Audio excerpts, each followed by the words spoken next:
Welcome to the Dogs Are the Best Friends podcast. I'm Emily, and my best buddy, Flynn, is here too. Hey, my crazy for the canines friends. It's time to mix it up. This week is a totally different kind of show, but there's still dog stories. I would not disappoint you ever on that point. Today, you are a dog story detective. You need to figure out where these stories came from, what episodes, and then post it on Facebook or Instagram, and I'll put those links in the show notes. But these are our top 3 episodes.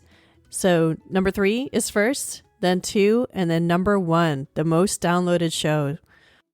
Please share either this episode or another episode that you really enjoyed with a friend of yours. Did you know that podcasts actually get the word out by good old word of mouth still? It's true. Please share and enjoy. Almost 5 years old. He'll be 5 next month. He is 70 pounds of cuddle and love. He's a brindle boy with white socks, and he's a mix. I think he's boxer and pit, but I'm not positive. He's a little rescue boy. So what's the biggest challenge with him being maybe a pit and boxer mix? Do you have a lot of people respond like they, scared of him or, in a negative way towards him? Oh, very much so. I mean, you've met him. You know how well trained he is. So sometimes I will walk him without a leash, but I do make sure that it's in areas where, he is for the most part isolated. But the looks that I've gotten from people in the comments, people can get pretty nasty, especially when it comes to the pit bull stereotype. So yeah, that's definitely a challenge, especially at dog parks. I bet. Yeah. And I'll have to be honest, sometimes I've been scared of them because there's a couple that tried to attack Flynn. There's like a mix that tried to attack Flynn that in a building kind of near you, actually. And then at the dog park, yeah, there's been a couple. Bentley has actually been attacked by a couple pit bulls too. And he's never changed his sweet demeanor. Like he's just still so loving. And there's times when certain dogs, he's a little apprehensive, but he's never been the one to instigate or start anything. He's such a sweetheart. Wow. See, that speaks volumes right there. Actually, he used to be terrified of males, which was really weird because he was never really in any bad situation with humans. So I think it was just a matter of the size, but especially bigger males, he was terrified. And I ended up, when I first moved to Jacksonville, I lived in a house with 2 male roommates. And I think them and all of their friends constantly coming over and just showing him how loving a male could be really helped him get over that fear. And now I don't think I've seen that in probably over a year and a half now. Wow, that's wonderful. That's a huge thing. Yeah, it's hard to picture him doing that because he's so confident. You've done a great job with him for sure. And I know, of course, I'm a border collie person because, I have my boy and I'm crazy about them. And I know you have a great story about one that was in your life when you were a kid. And I hope that you'll share it with our listeners because it's just a great story. Yes. So one of the dogs that we had, his name was Knots. My stepdad was a landscaper, and one of his clients was moving to behind essentially an airport. Yes. And they couldn't take the dog with them because they were scared that he would get hurt. So we ended up adopting him. And a week into having this dog, my sister, she was probably 2, 3 at the time, just learning to walk. And my mom and stepdad were out in the yard, landscaping, pulling weeds and whatnot. And of course, we're sitting there hanging out, not really focusing on everything, paying super close attention. And we didn't realize that my younger sister was starting to walk towards the road. And right before she crossed the road, Knots jumped in front of her and laid down and stalked her. As far as encouragement goes, I've noticed a lot of people get frustrated and kind of down on themselves when their dog isn't as receptive to training right away. I would say persistence is key, and I've always based it on a reward system rather than a punishment system, and that has really gotten me so much further than with the way that my parents kind of demonstrated how to train dogs. And I think that's why that Ben is the way that he is. So really, like I said, persistence is key, and love is key. And that's what will get you the type of dog that you want, I could not agree more. Every dog is different. We've got 10 here, and every dog is different. And it's our job as owners and as trainers to try to get the best out of that individual dog, like find its strengths, find its weaknesses, and get the best out of them. So I am a blacksmith, and I drive from farm to farm, and I spend a lot of time in the truck. And I had an old dog. He was an Australian Shepherd Kelpie cross, and he was a tremendous dog. And I had him, when I was in like the 9th grade. And he finally, he passed away when he was 16.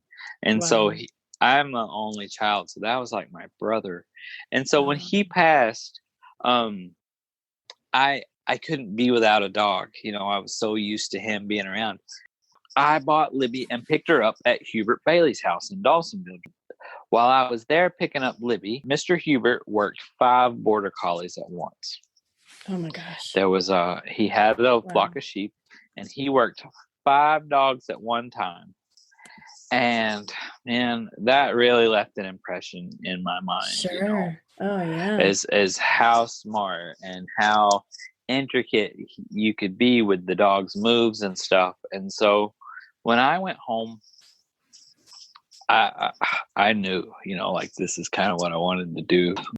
And I've been able to take lessons from supreme champions to people from Europe and stuff like that do the dog trials, and just dog training and trialing has been a tremendous part of my life, and it's really improved my life. It allows me to be more artistic in my horseshoeing because I'm not such in a rut in my thinking, because I come home and I practice and I spend time with my dogs.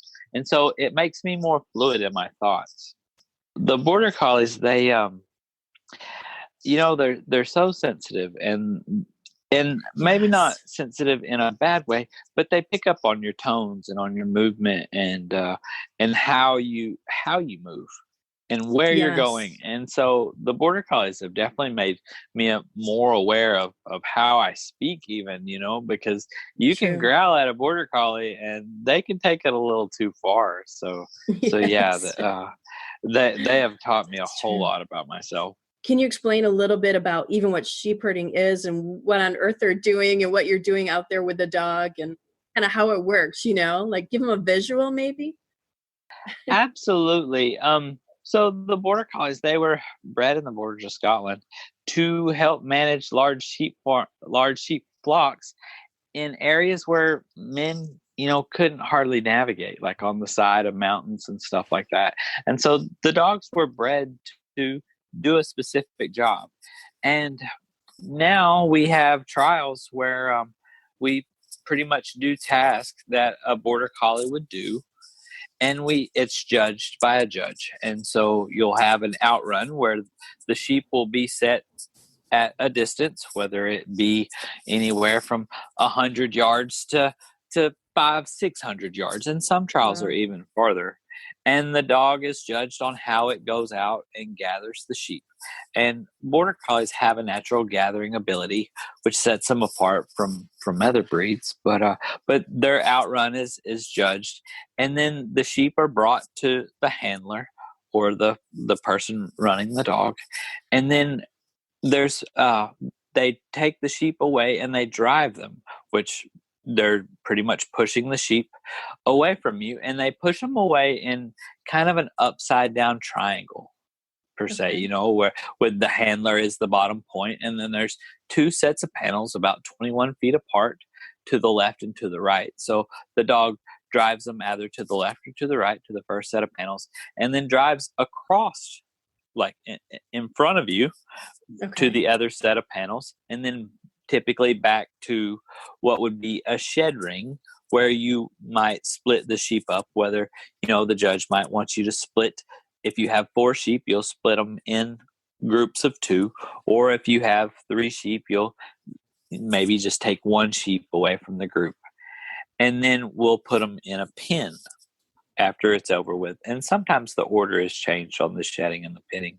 But all that is judged on the lines that we have to stay in kind of a 3-foot line to keep all our sheep in a line. And the judge judges that. And every time we deviate off of that line, we'll lose points. And we start with 100 points. And your goal is to lose as little as points as you possibly can. And sheepdog trialing is one of the most difficult things I think you can do with a dog, because there's so many little nuances and so many little facets of the herding that you can't control. You can't control the weather. You can't control the geography. We do all of this communicating with the dog by whistles. Right. And if there's hills or valleys, our whistles can be lost if it's windy. Right. I was gonna say wind could take it away. Yeah. Yes. Wow. Some of the trials in South Florida, whenever the sea breeze comes on in the afternoon and the wind's blowing right in your face, it's essentially blowing that sound into your face. And so the dog is kind of on its own out there working. And so you have that to deal with. And then also you have the sheep. Sheep can be unpredictable creatures. He's like the kind Buddha, soft, beautiful energy. And she's like, I don't know, a bat out of hell. But we love her immensely too. She's 11 and she is a tree walker, black and tan coonhound mix. And how big are they? Like, explain to people like the size of those puppies. Yeah, so he's, when we got him at 12 weeks. And we had a couple of vets tell us, oh, no, he's going to top out at like 40 pounds. And other human beings, intuitive human beings, were like, 40 pounds? Have you seen his paws? Right? We're like, we know there's no way he's going to be 40 pounds. Right. And just a cute little aside, when I first got Maverick, I asked him like over and over at night, I asked him to hold a promise for me. I said, please, don't lose the pink spot on your belly, because he has a beautiful little pink spot on his belly. And would you please grow into being 75 pounds? Like, I would really love that, right? Wow. He's 75 pounds. I kid you not. Oh my God. And he still has the pink spot. Oh my goodness. That's so cool. So cool. Wow. Yeah, magic. My theory is you need a dog you can spoon. That's so interesting. So she's stubborn and he's love. What have you learned from these two then? They obviously have very different lessons for you. I love that you're pointing to that, because I think, well, what's another angle of stubborn? And I think if we're looking at polar opposites, because in a lot of ways they are. So if Maverick's love, I think of the polar opposite of love being resistance, right? Because love is all allowing. Yeah. And the opposite is just all resistant. And that's Mia. Like her way or the highway and Maverick's just like this beautiful Buddha love energy. I mean, I think he continues to dispel so many myths in my universe. Oh. I will absolutely always consider him my greatest teacher. He's my guru. I want to say maybe because he is that love, and like everything about him is a push to be more loving. Oh, wow. And so when I'm not, like when I'm out of the flow of allowance and love, it hurts because he's such a master at it. And I feel like it's me, what's the word? Not acknowledging the gift that he is in my life. Right. So I almost use it as this odd, like guilt thing to self-discipline myself or something. But he's literally, plus he's, when we got him, I don't think I've ever believed in that whole like love at first sight, like real love, true love, right? But I mean, I was so deeply hit with a love bomb by him. Within 12 hours, you would have thought that we had him for 12 years already. Really? Wow. Yeah. It was nuts. I was like, what is this? I like to tell the story about how we got Maverick, because I waited. I was one of those people. I'm a Virgo, so I can be a little too damn practical in planning. But I wanted to be in a space and in a situation. I didn't want to have a dog that just got locked up in the condo, right? Like I was like, if I'm getting a dog, I'm doing it right, because I'm not going to feel like a crappy dog mama. Right. So my partner and I had moved into a condo that allowed us to have a dog, and I was working half-time at home in my business and then half-time outside. But so we just hit this point where the landlord was like, yeah, you can totally get a dog. So we went looking, at the Boulder County Rescue, which just for your listeners, oh my God, the most amazing rescue ever. So we went, and there was a border collie there, puppy. And my partner would have taken anything home. He said, let's do this one, right? But I was like, no, I got to have that feeling. And I was like, it's not it. I remember my partner being really like, she rains on all these spontaneous parades, right? But I could just feel it. I was like, no, there is something calling us. And about a few weeks later, my partner was online at the rescue looking at the dogs, images, right? He's like, oh my God, babe, look at this one. And so he showed me the image, and I was like, I don't know. But let's just go to the rescue. So we go to the rescue, and we're walking down different aisles. And he goes down one way, I go down another direction. And I just like was screaming bloody murder. I was like, babe, oh my God, get over. Oh my God. And he comes running. I was literally like blocking other people from coming down because I was afraid somebody was going to take this precious dog. I knew. It was insane. And my response was just ridiculous, a little cray-cray. Over the top. Yeah, over the top. And so he comes and he looks I'm like, babe, look at him. And he goes, he like gently like taps my shoulder. He's like, that's the dog I showed you online. I was like, not the one. He's like, it is the one. He's like, what's the name? They named him Floyd. And I was like, wow. So we were like, interesting. We're both in love with the same dog. Oh, okay. When we brought her home, I kid you not, like we went to the airport, picked her up, right? Because we got her from a kill shelter in Tennessee. Wow, she had flown over. Yep.